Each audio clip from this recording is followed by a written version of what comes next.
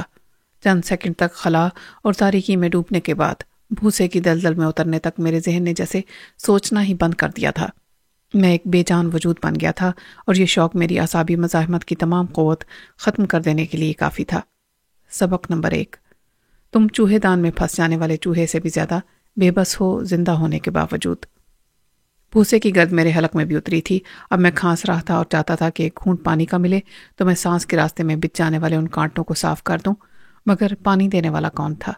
میری آنکھوں سے بھی پانی بہہ رہا تھا، مجھے چھینکیں آنے لگی تھیں، میرا سانس تھوکنے کی طرح چلنے لگا۔ اس تمام اذیت سے مجھے خود ہی نکلنا تھا۔ یہ کنواں سا تھا جس میں نہ جانے مجھے کتنی بلندی سے دھکیلا گیا تھا۔ اس کی گہرائی کا میں کیا اندازہ کرتا؟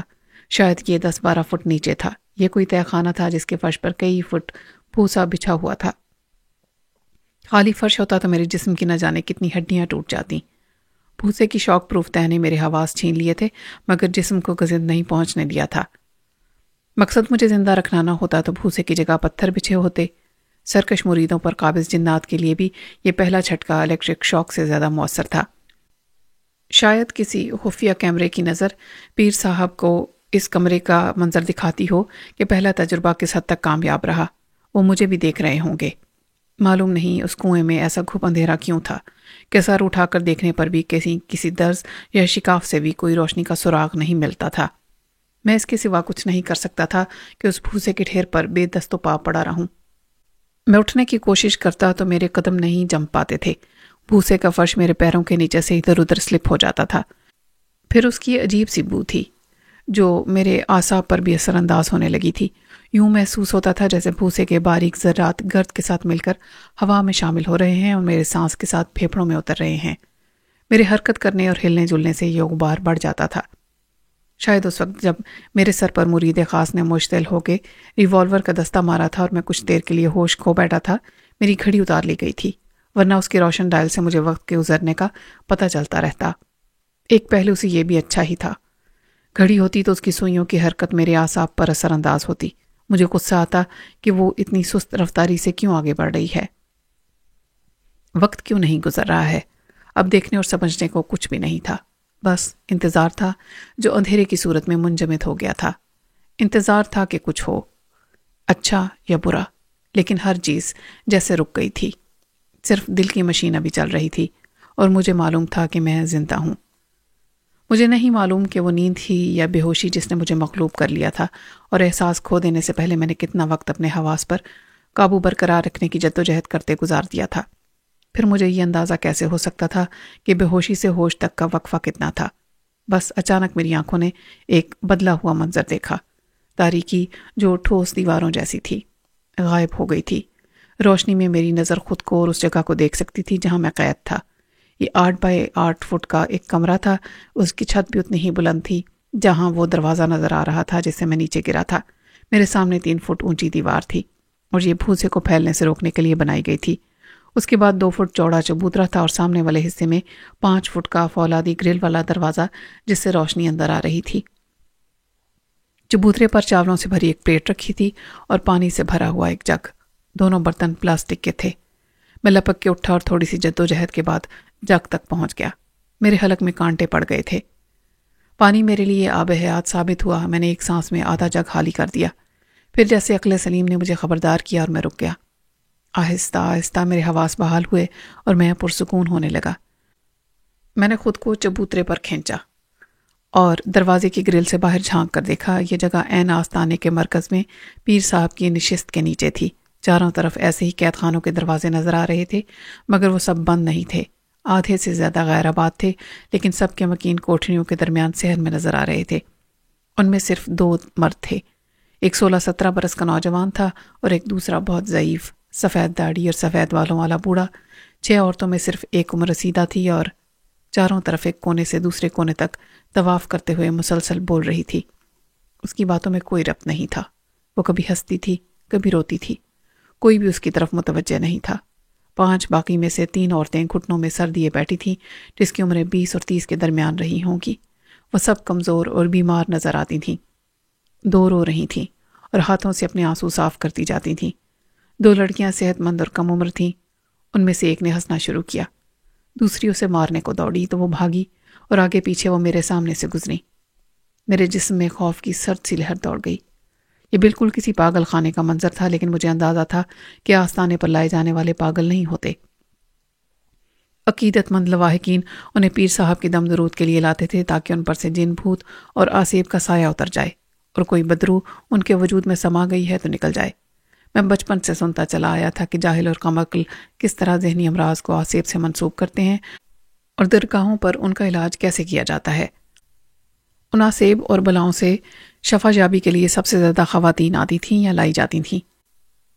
مجھے حیرت اس بات پر تھی کہ مجھے اس مرکز روحانیت پر کیوں لایا گیا ہے، لیکن میری حیرانی کسی سوال کا جواب نہ تھی۔ مجھے دیکھنا تھا کہ مجھ سے کیا کہا جاتا ہے۔ میرے قتل کا جواز کوئی نہ تھا، میں کسی کا دشمن نہ تھا اور میری ذات سے کسی کو خطرہ بھی نہیں تھا، اور قتل کرانا پیر صاحب کے لیے کوئی مسئلہ ہی نہیں تھا۔ مجھے کہیں بھی ٹھکانے لگا کے گاڑا جا سکتا تھا، لیکن مجھے زندہ رکھا گیا تھا تو اس کے پیچھے کوئی مقصد ضرور تھا۔ شاید مجھ سے کسی ایسے مطالبے پر عمل کے لیے کہا جائے گا جو میں کسی دباؤ کے بغیر ہرگز نہ مانتا۔ میں باہر کا آدمی اور کسی سے اپنی منوانے کے معاملے میں بالکل غیر مؤثر تھا۔ میں چھوٹے بڑے کسی چودھری سے پیر صاحب کا کوئی مطالبہ کیسے منوا سکتا تھا؟ ان کے جھگڑے جائیداد کے ہوں یا خاندانی رشتوں کے، میرا کسی میں کوئی دخل نہیں تھا۔ یہ بات تو پیر صاحب بھی سمجھتے ہوں گے۔ مجھ سے زیادہ طاقت اور اثر و رسوخ وہ خود رکھتے تھے۔ ذہنی اور جسمانی قوت کے بحال ہوتے ہی مجھے چاولوں کی مہک نے متوجہ کیا۔ زندہ رہنے کے لیے پیٹ میں ایندھن بھرنا بہت ضروری تھا۔ مجبوری میں موت کو قبول کرنے کی بات الگ تھی، لیکن اپنی مرضی سے اس زندگی کو ختم کرنے کا میں سوچ بھی نہیں سکتا تھا۔ میں نے چاول کی پلیٹ اٹھائی اور ایک لقمہ چکھا۔ یہ بھوک ہے جو کھانے کو ذائقہ عطا کرتی ہے۔ پیٹ بھرا ہوا ہو تو قورمہ بریانی کی مہک سے بھی جی متلانے لگتا ہے، اور فاقہ ہو تو سوکھی روٹی بھی پیزے سے زیادہ مزے کی لگتی ہے۔ میں نے مزے لے لے کر کھانا شروع کیا۔ چاولوں کی خوشبو نے نظام ہضم کو متحرک کر دیا تھا۔ پہلے لقمے نے طلب میں آگ لگا دی۔ میں ندیدوں کی طرح مٹھی بھر بھر کے حلق میں ڈالتا رہا اور نگلتا گیا۔ ایک دم سے نظام ہضم کو اوور لوڈ کرنے کا نتیجہ بھی فوراً ہی سامنے آ گیا۔ ایک الٹی کی صورت میں معدے نے زائد خوراک کو خارج کر دیا۔ میرے منہ کا ذائقہ خراب ہو گیا اور مجھے نقاہت محسوس ہوئی۔ میں پھر بھوسے پر گر گیا اور ایک بار پھر گرد و پیش سے بے خبر ہو گیا۔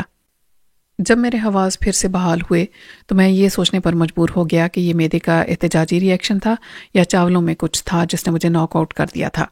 کسی بھی امکان کو مسترد نہیں کیا جا سکتا تھا۔ اگر چاولوں میں کوئی بے ہوش کرنے والی دوا تھی یا کوئی زہر تھا تو شاید ایک الٹی میں کھایا پیا نکل جانے سے اس کے اثرات بھی کم ہو گئے تھے۔ دوسری طرف یہ خیال تھا کہ مجھے مارنا ہی مقصود ہوتا تو پیر صاحب کو گرفتار کرنے اور اسیر رکھنے کی ضرورت ہی کیا تھی؟ وہ مجھے گزرتے گزرتے بھی بھون دیتے اور ان کے جرم کا سراغ کبھی کسی کو نہ ملتا۔ مجھے کچھ اندازہ نہیں تھا کہ مجھے کتنی دیر کے بعد ہوش آیا۔ وقت کا حساب رکھنے والی گھڑی نہ ہو تو انسان گزرنے والے سیکنڈ اور منٹ تو کیا گھنٹوں تک کا اندازہ نہیں کر سکتا۔ یہ نہیں جان سکتا کہ دنیا میں دن ہے یا رات، باہر سورج چمک رہا ہے یا چاندنی۔ دن اور تاریخ گڈمڈ ہو جاتے ہیں۔ ابھی میرے دماغ کی بے سمت پرواز جاری ہی تھی کہ میں نے تاریک در کو روشن ہوتا محسوس کیا۔ میں نے باہر دیکھا تو منظر بدلا ہوا تھا۔ پہلے تو مجھے شک ہوا کہ جو کچھ میں نے پہلے دیکھا تھا وہ خواب تھا یا اب میں کسی اور جگہ کھڑا ہوں، لیکن ایسا نہیں تھا۔ کوٹھریاں جن میں اعصاب کے شکار مریضوں کو رکھا جاتا تھا اپنی جگہ تھیں، لیکن سب کے دروازے کھلے ہوئے تھے اور زیر علاج مریض ایک بھی نہیں تھا۔ کوٹھریوں میں اندھیرا تھا۔ درمیان کے صحن میں بھی روشنی بہت کم تھی۔ چھت سے آویزاں ایک سفید گلوب کا اجالا اس جگہ محض دھندلکا سا پھیلا رہا تھا جس سے تاریکی بہرحال نہیں رہی تھی۔ اچانک ایک کوٹری کی تاریکی میں سے سائے کی طرح ایک عورت برآمد ہوئی۔ اس نے سیاہ قمیض پہن رکھی تھی جس پر زرد پھول تھے۔ وہ زرد دوپٹے کے ساتھ ساٹن کی پیلی شلوار میں تھی۔ دوپٹہ اس کے گلے میں تھا اور کھلے سیاہ بال اس کے شانوں پر بکھرے ہوئے تھے۔ میں نے یہ سب دیکھا اور مجھے اس میں شک نہیں ہونا چاہیے تھا جو میری آنکھوں نے دیکھا، لیکن میری نظر اس کے چہرے پر گئی تو یک لخت جیسے وقت تھم گیا۔ میری آنکھیں اس پر مرتکز ہو گئیں، ایسے کہ میں پلکیں جھپکانا بھول گیا۔ وہ بے یقینی کا ایسا لمحہ تھا کہ مجھے لگا کہ میری بصارت نے دھوکہ نہیں دیا، تو پھر میرے حواس نے مجھے یقیناً فریب خیال میں مبتلا کر دیا ہے۔ وہ نورین تھی۔